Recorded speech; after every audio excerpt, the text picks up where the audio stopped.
What if this happened? What will I do if that happens?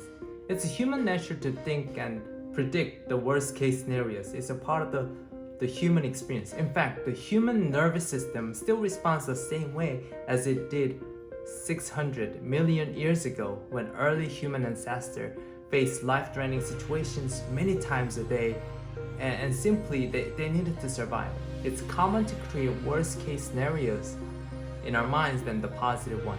In today's society, to survive, we must manage work, family, personal issues, our finances, and so much more. There are a lot of built up pressure that we have to deal with. And let's not forget that how easy it is to get caught up with social media stuff that reinforce this pressure. In order to manage this pressure and expectations, it's normal to sort of think negatively because it's a way to manage our cluttered mind. According to psychologist Barry Schwartz, cluttered thinking can lead to increased anxiety and negative views about our life. And additionally, the many studies indicate that negative stimuli produce more neural activity than the positive stimuli. This means we are hardwired to overthink and view situations more negatively than we need to. In other words, our brain is wired to consider worst possible scenarios than the positive ones. I'm going to share some actionable tools to help you take control of your thoughts and declutter your mind. Let's dive in.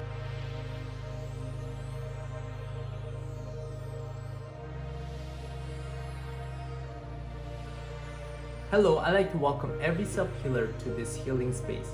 We use what-if thoughts to plan and prepare for future scenarios. It's important to see what if this can go right, what if this can go wrong. So what-if thoughts are necessary. Since our thoughts come from our imagination, what-if possibilities are infinite, right? Anything can happen in the future. What if my partner is cheating on me? What if I get fired? What if I can't pay my bills? What if I have cancer? We can also flip it, right? What if my partner is there to cook dinner? What if I can keep my job? What if I am able to pay my bills? However, when we think about what if scenarios, we think about the bad situations. Then we feel anxious, right? Just thinking about what if scenarios. I'm feeling anxiety here. These worst case scenarios can create negative feelings. The anxiety, the fear, anger, so on and so forth. Alright, so today we're gonna just quickly get into actionable tools. The first actionable tools we're going to discuss is understanding what you can control and what you can do about it. So grab a pen and pencil. So take a moment to write some notes here as we go through the following questions about your life. The first question is the situation out of your hands?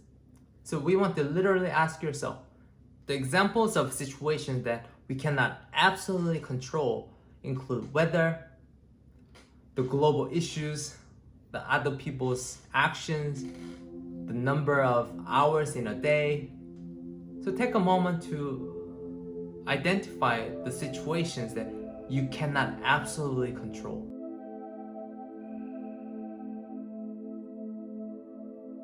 So now, let's flip the switch.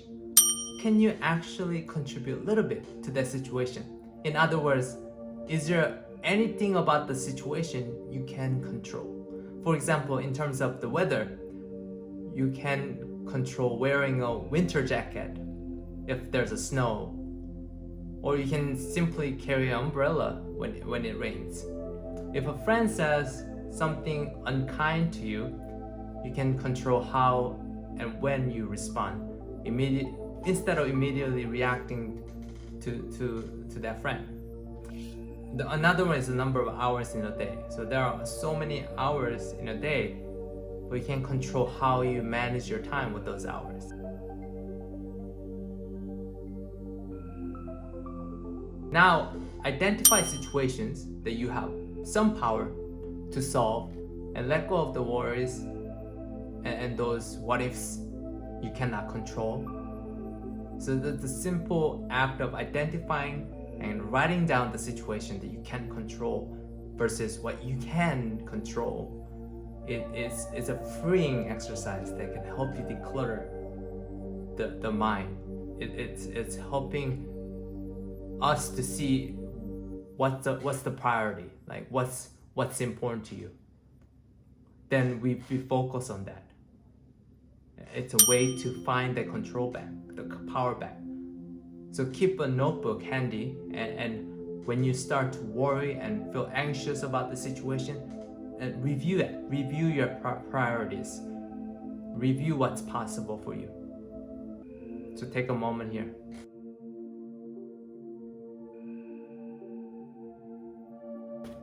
The last step is learn how to accept we cannot control everything. Of course, it's easier said than done. We may want to accept a certain situation, and it's okay to struggle with letting go. It's a part of the process. But we want to get to that self-acceptance.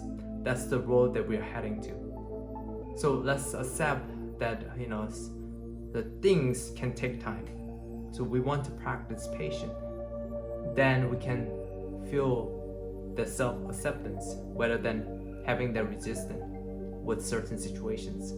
As I mentioned earlier, it's normal to focus our mind on a negative stimuli. Dr. Rick Hansen, Senior Fellow of Greater Good Science Center at UC Berkeley, stated on his website, to keep our ancestor alive, the Mother Nature involved a brain that routinely tricked them into making the three mistakes: overestimating threats, underestimating opportunities, and underestimating resources. Because these three mistakes, our brains have created negative biases. We are hardwired to worry, overthink, and expect the worst. Just by understanding this, we're able to estimate the right amount of negative thinking. I've spoken a lot about mindfulness in other videos. Mindfulness is an act of slowing our mind and body and our breath so we can focus on the present moment. We focus on what's important to us. This action retains the brain to stay out of mental clutter that creates negative biases. When we slow down, we detach from our thoughts and allowing to see the big picture and move into peaceful acceptance or better understanding of what action we need to take. Here's some simple exercise that you can practice on a daily basis. So why don't we practice together? So find a comfortable seated position.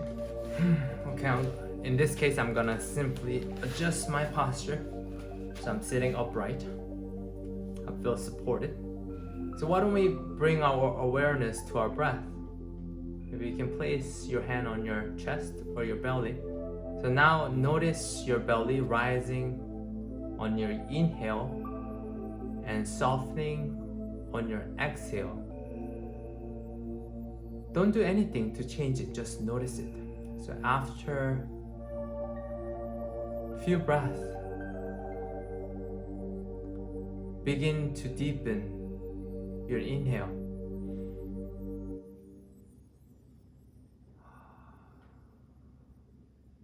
As your belly expands, breathe spaciousness into your body. Create more space and hold this for a second or two. And then take a long exhale.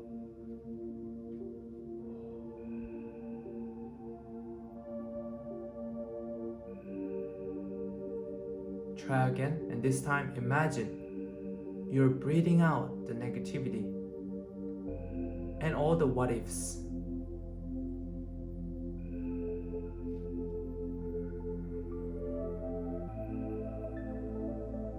Just let it go, let it pass. And possibly you can imagine breathing in some positivity, the positive energy.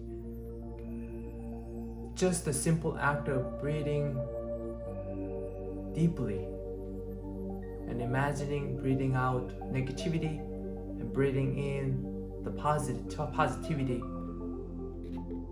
can do something here.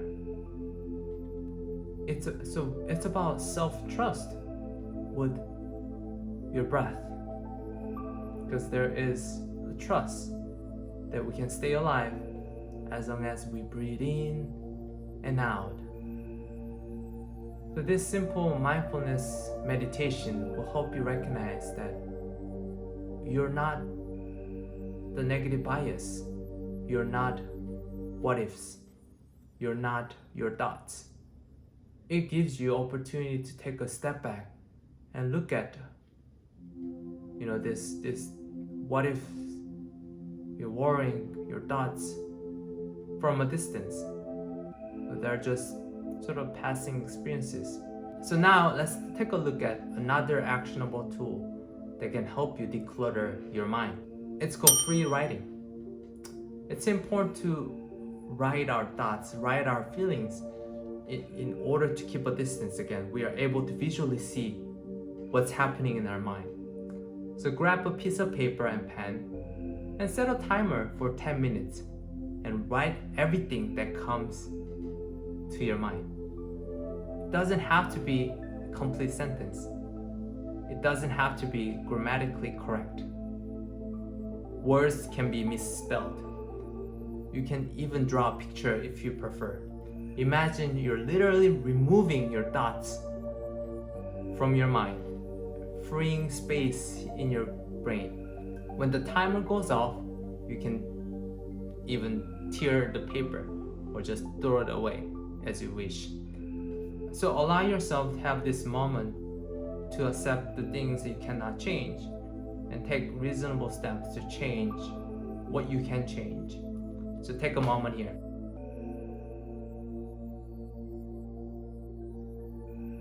Well done. It's important to go back to whatever that you wrote today, like when you have time, because we're going through this constant changing experience, so that what we are thinking and feeling can be different tomorrow. We want to see the pattern and to see what can be different, what can be revised. Constructive thinking is important, but how much thinking is necessary, because it can lead to overthinking and clutter mind.